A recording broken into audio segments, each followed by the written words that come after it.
Every time your airway collapses, your oxygen drops, cortisol spikes, your testosterone drops, and you recover like shit. And of course, this affects your morning wood.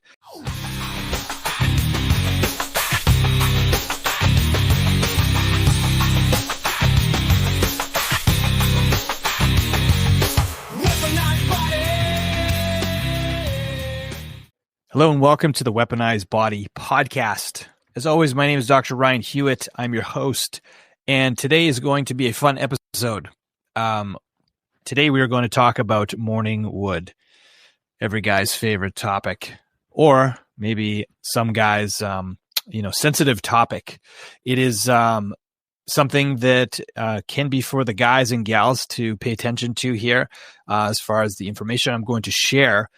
But all joking aside, morning wood, right, is kind of like the ultimate report card of a man's health, right? So hormonal, cardiovascular, neurological. It is really like an all-encompassing, I suppose, physiological response to having a healthy penis. So, it's fun to joke about. It's fun to talk about, but it's really one of the most primal, honest, and underrated signs of masculine health. So we're going to break that down today. When you wake up, it should be one of those things that happens on a daily basis. And actually, it should be happening multiple times through the night. And you've probably noticed when on nights you have poor sleep or when you're really stressed, you're not waking up with morning wood. And there's a reason for that. So it's not just about libido and testosterone. There's a lot going on there. So that's why morning erections or erections in general could be a sign. If you're having issues with erections, it's like a canary in the coal mine sign in a lot of cases for cardiovascular disease. If you ask any cardiologist, one of the things that happens is you start to have weaker and less frequent erections when you have cardiovascular disease. So when you get arterial stiffness, when you have any sort of, vascular types of disease or issues going on, it affects the penis significantly. So, it could be cardiovascular, could be hormonal, could be sleep, brain, lifestyle. So we're going to talk about all that stuff today. So you'll understand by the end of the episode exactly what affects morning wood, what it says about your body, and what to do about it. So let's talk about why morning wood matters. The technical term actually is nocturnal penile tumescence. So it happens during REM sleep. You probably heard of the sleep cycles, right? So there's light, REM, and deep sleep. So it happens during these REM cycles, which should happen multiple times during the night. So these are like deep restorative phases where your parasympathetic nervous system, which is like your rest and repair, relaxation, reproduction arm of your nervous system, it's when it takes over. This is when blood vessels open up.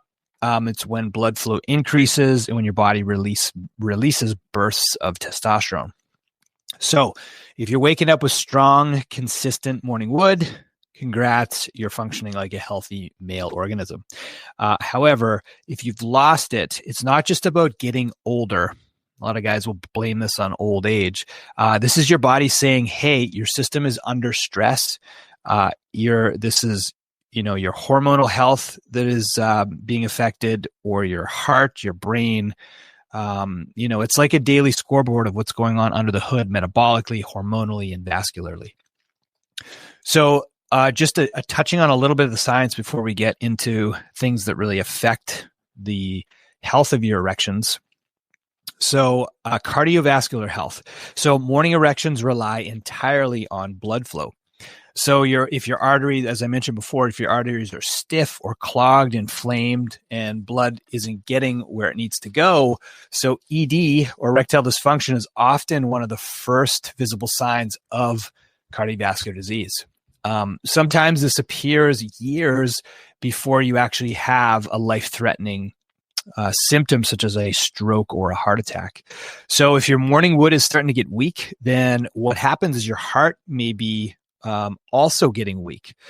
Now, things that contribute to poor cardio health are the obvious: smoking, Poor diet, sedentary lifestyle, high blood pressure, those are killers to your cardio health. So your penis is like a barometer to your heart. Pretty cool. Number 2, testosterone levels, which we love to talk about on this podcast.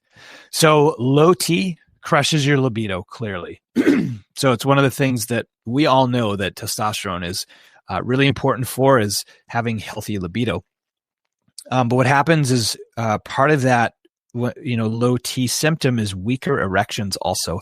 It not only kills motivation, but it also kills the strength of your erection. So here's how it works. Testosterone actually drives what's called nitric oxide production.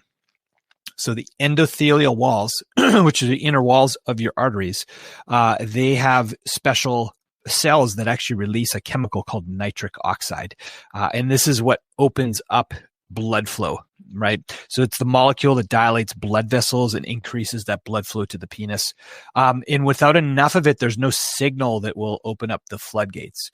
So let's talk about things that affect that, right? Sleep, stress, body fat levels, insulin resistance, those all take a toll on testosterone when they're sideways. So this is a good reason to check your labs frequently, right? Make sure you're checking on your A1C, your fasting blood sugar, your fasting insulin levels, checking on your body fat levels. Jumping on something like a bioimpedance machine, like an InBody. They sell scales that are, not wildly accurate, but gives you an idea. You could do the mirror check, right? If you're not seeing any visible abs, you're definitely not under 20% body fat. So whenever you're getting over 20% towards 25 to 30, you're at higher risks for lowering your testosterone, increasing all sorts of chances of chronic illnesses, cardiovascular disease, diabetes, hypertension, neurodegenerative diseases, you name it. So, but, weak erections is just one of those symptoms of a lot of larger things at play that is undesirable. Let's talk about sleep quality. Sleep quality is very, very critical for a lot of reasons. You're going to hear this, like this podcast, I feel, is like a broken record. I'm talking about these things every week. Strength training, eating properly, protein-based whole food diet, but sleep. Sleep is majorly underrated when it comes to the robust health, robust sexual health especially. So morning wood occurs during REM sleep, as I mentioned. So if you're not getting those deep restorative cycles, you're completely missing out on these, these normal physiological functions your body needs to go through for normal hormonal health and also your body's ability to recover. Sleep apnea is a huge culprit here. I see this a ton, mostly with men. And body weight is the biggest risk factor here. There are skinny guys that still snore, but most people that snore, it's because you're over fat and inflamed as well. And every time your airway collapses, your oxygen drops, cortisol spikes, your testosterone drops, and you recover like shit. And of course, this affects your morning wood and your desire and your libido. So fixing your sleep hygiene is so critical. Don't major in the minors. Don't be playing around with all this biohacking crap if you're not sleeping well. Sleeping properly should be everybody's number one step to getting healthier right now. So fixing your circadian rhythm. So making sure you're getting, low light in the morning into your eyeballs, right? You're waking up with the sun. You're getting movement in, and you're having a wind down routine at night. You're sleeping in a cool, dark room away from like electronics, no fucking TV in your room. I can't tell you how many people tell me they fall asleep with the TV on. It's horrible for you. Do not doom scroll at night, right? Just chill. Whatever you got to do to get yourself wound down from the day. I've seen a lot of guys too that they're eating too late. It's really important to make sure you're finishing your last meal, ideally, 2 hours plus before you go to bed. If you're eating, especially a larger meal before bed, you're causing all sorts of physiological demands in your body that otherwise would be focusing on sleep. And now you're turning it to digestion I've seen this during bulk phases for me when I'm tracking my sleep and I'm eating a lot of calories and I'm eating late in the day. Screws up my resting heart rate, screws up my heart rate variability, screws up my sleep quality. So making sure, you're going to bed when the sun goes down, right? Ideally, as many hours before midnight as possible. Do not eat at least 2 hours before bedtime. Get some, sunshine in your eyeballs in the morning. And this can really, really help as far as fixing your circadian rhythm, your sleep hygiene, and your boners. So weak pelvic floor is another one. Now, how do you get a strong pelvic floor? Well, it's not just from doing Kegels and going to a pelvic floor therapist. Like, having a strong pelvic floor is literally just strength train. And when I'm talking strength train, like lifting heavy weights occasionally, and we're doing compound lifts. You're picking shit off the floor. You're putting things on your back and you're moving them through range of motion, a.k.a. squatting.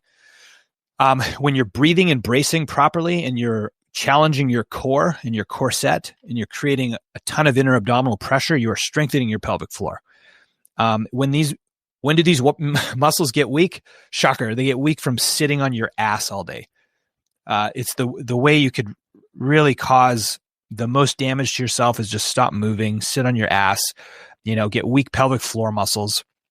And the reason you need strong pelvic floor muscles is it's critical when it comes to being able to have contractile tissue in your groin region, right? So doing things like, glute activation, compound core lifts, squatting, deadlifting, pressing, all kinds of stuff, like super duper important to make sure you're keeping all of your core muscles strong, making sure you are able to direct blood flow where you want, and those vessels are healthy. Like, think about it. When you're training, you're pushing massive amounts of blood through your body. And it's super healthy for you to just flush those, those tissues full of blood and let it come out. And, that keeps all your vessels healthy, keeps your nitric oxide production healthy, all the strength tissues healthy, etc. So AKA minimize your sitting and strength train on a routine basis. On brain and neurological health. So this one is becoming more and more interesting, and we have more and more data when it comes to the brain and neurological health. I feel like it's the part of the body we know about the least, but morning erections actually start in the brain, right? Specifically in a place in your brain called the hypothalamus, so your pituitary region. So this is where the parasympathetic pathways are stimulated. So chronic stress, depression, anxiety, and things that create excessive dopamine production, such as scrolling on your phone, looking at a ton of porn, you're rewiring your circuits to blunt that dopamine sensitivity. So your brain loses its natural go signal, and what happens is your mental inputs suffer. So physiology follows your neurological function, and what happens is it can affect the tissues such as your penis. So you stop having normal routine erections because you've screwed up the neurological pathways. So get off your phone, get off the computer, get outside. Systemic inflammation. So where does systemic inflammation come from? Wow. Let's name the ways, right? So poor diet, obesity, insulin resistance, chronic illness, medication, you name it. There's just tons and tons of ways that you can create inflammation. Most of it is just like poor lifestyle, right? So what happens is this damages the inner lining of all of your what is called endothelium, as I mentioned before, the inner layer of your arteries, right? The lining of your blood vessels. So when you're inflamed, the nitric oxide signaling tanks, your blood vessels constrict, and of course, erections fade. So making sure that you're eating a protein-based whole food diet. Okay, I can't tell you how many people I consult with and they're eating out constantly. There's no better way to fuck up your physiology than to eat out all the time. Even if you're thinking you're making good choices, in a lot of these places, like, their main objective is to make money. How do you make money? in the food industry is you have strong margins. How do you get strong margins? Well, you try to minimize costs. Now, do you think that restaurants are trying to buy the highest quality foods? No, because they're expensive. So listen, you're not getting the highest quality foods unless that's part of the MO of the restaurant and they're charging accordingly. Most restaurants, you're getting the bottom of the barrel, like shittiest quality food. You're getting fillers. You're getting all kinds of ingredients that you otherwise would not have in your food if you just prepared it at home. Now I get it. Like life is busy. Meal prep is hard.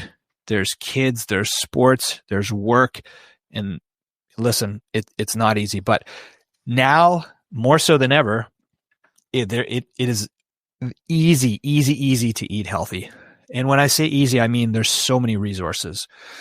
Like there are grocery stores everywhere. You can literally get people to deliver for you. You can have meal services deliver cooked food to you. You just have to pay for it. So listen, your budget, you need to budget healthy nutrition. It is that important. So especially when it comes to your overall, like your health, right, in general, but your body composition, your health, your everything, all of your physiology relies on, it seems like nutrition is one of the main pillars, right? Is just that important. So, movement, making sure you're getting routine movement. You're minimizing the time you're spending sitting on your ass. Strength training multiple days during the week. This is non-negotiable. People treat exercise like it is something that, they'll do later, or it is somehow optional, or it's somehow like not for me. I don't like it. Like it doesn't, there's no fucking choice. Like exercise, your body doesn't care if you like it or not. Right? That's like saying like, oh, I don't like the taste of water. This one kills me. It's like, you're not supposed to like the taste of water. Your body craves water because it needs to be hydrated. The same thing is your body craves exercise as much as it craves water. It just, you're completely deaf and blind to the signals that your body's giving you that it needs exercise. It could be that you've lost strong erections. You've lost morning wood, right? This could be one of them. There could be many, many others, right? You have chronic pain is another one. People blame pain on like their parents. It's fucked up. It's like, no, you just don't move enough. Some people think that like, oh, it's enough that I'm so active. I'm moving around my house all day and I'm taking the stairs. It's like, wow.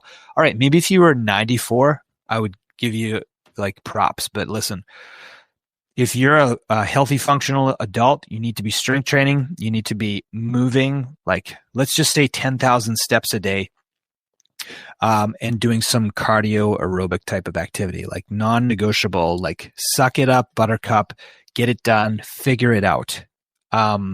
There's no reason that you're,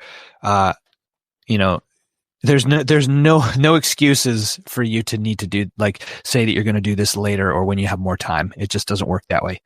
So last one, sleep, right? Sleep is non-negotiable. You have to clean up your sleep. I've talked about already, clean up the sleep. So those are the big three. And of course, stress mitigation. Here's one to consider that is really important for morning wood is medications. So there's certain drugs that can absolutely smash erections, right? One of them is actually, you'd be surprised to hear this, statin drugs, reduce cholesterol. Some people take these and they get good results because it does lower some of their more dangerous, ApoB type of particles, Lp(a), ApoB, small dense LDLs. Those are definitely connected to cardiovascular risk, atherosclerotic risk. But here's the thing is statins, in the meantime, they are the backbone and the raw material for testosterone. And a lot of times they can lower testosterone and they actually create sometimes things like statin-induced myopathies, which can affect your muscular function. So, and the penis is a muscle, not saying that statins directly affect the penis, but listen, they're not helping your erections. Let's put it that way. One that you probably heard affects Erections is SSRIs, serotonin reuptake inhibitors, psychotropic drugs. So they blunt dopamine and serotonin balance, which kills your libido. You probably heard people describe it like this, right? They don't have these like high highs or the really low lows anymore. They're sort of like, hanging in the middle. The problem with that is it affects your libido and your sex drive, and of course, things like routine erections. Other ones that can affect erections are beta blockers, which are for blood pressure typically. Antihypertensives, antipsychotics, of course, they interfere with vascular and neurological signaling. So make sure you're talking to your doctor if you are taking these drugs and you do have erectile dysfunction, you're not having routine erections, or your libido is noticeably lowered. Make sure you're getting some blood work and talking to your healthcare provider. Metabolic dysfunction. So this one's huge. Let's talk about insulin.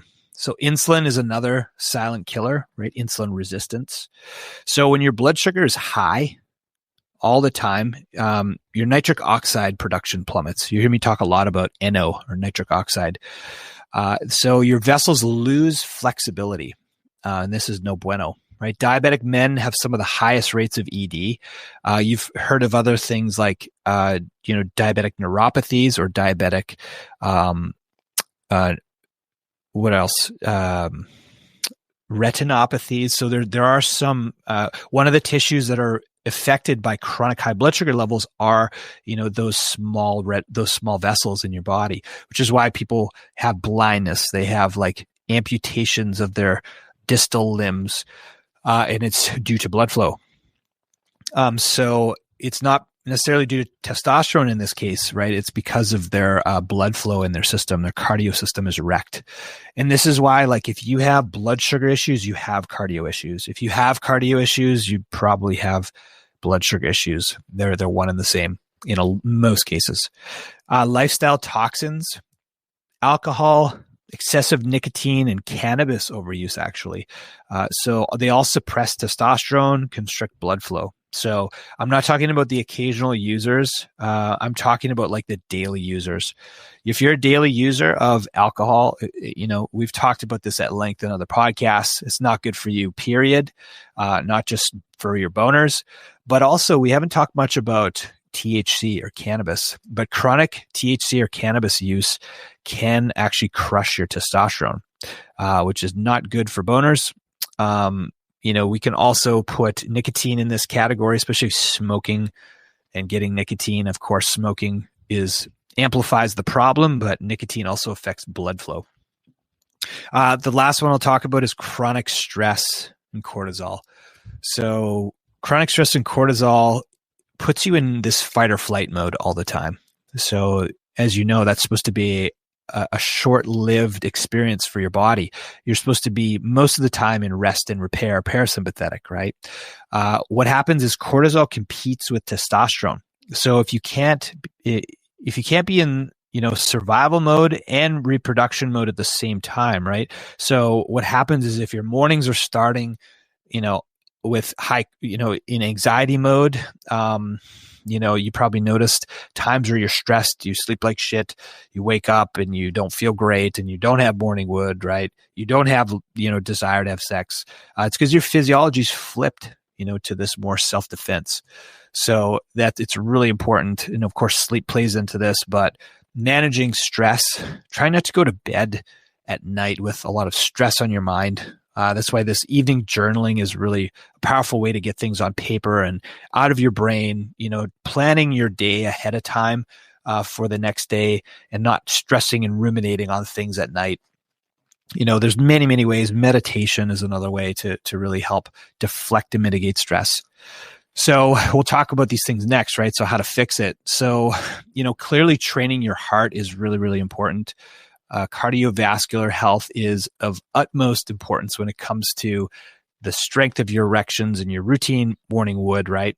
Cardio, weightlifting, walking, right? They all increase nitric oxide production, blood flow, and also mitochondrial density. So those little power plants in all of your cells in your body, the more you train, the more mitochondria your body produces, the more energy it can produce. That's why a lot of people, they get stuck in like, my energy's low, so I don't have like the energy to work out. So I don't work out. But the problem is they don't work out, so they don't have the energy. So it's paradoxical, right? That's why sometimes you just got to push through those barriers of not really feeling like you have the energy to do it, and you just do it anyway. And over time, you'll notice that you'll have more and more energy to train. So strong erections start with a strong cardiovascular system. I talk about this quite a bit, how dropping your body fat is really critical. Like visceral fat converts testosterone into estrogen, which is no bueno for libido and erections, right? That's via that aromatase system, right? So lowering your body fat increases your testosterone, so you have a stronger signal in the morning. Sleeping 7 to 9 hours, dark, cold room, right? Getting sunlight in the morning and getting some movement, that really improves your natural testosterone production. Fixing your nutrition. I touched on this already. Protein-based whole food diet, ditching the processed foods, the seed oils, the sugars, making sure you're maximizing the nutrient densities of your food. Strengthening your pelvic floor, of course, by strength training, doing compound lifts. I don't think you need to do Kegels daily, though it could help, especially if you have like pelvic floor dysfunction. Training the pelvic floor specifically is a good idea. But, for most of us, just to keep a strong pelvic floor, make sure you're doing routine, strength training. Reducing your stress by meditating, breathing, praying, journaling, those types of things, just helps drown out that cortisol, maximize your desirable hormone production like testosterone. And addressing your hormone deficiencies intelligently. So I'm a huge proponent of making sure you're getting routine, comprehensive blood work.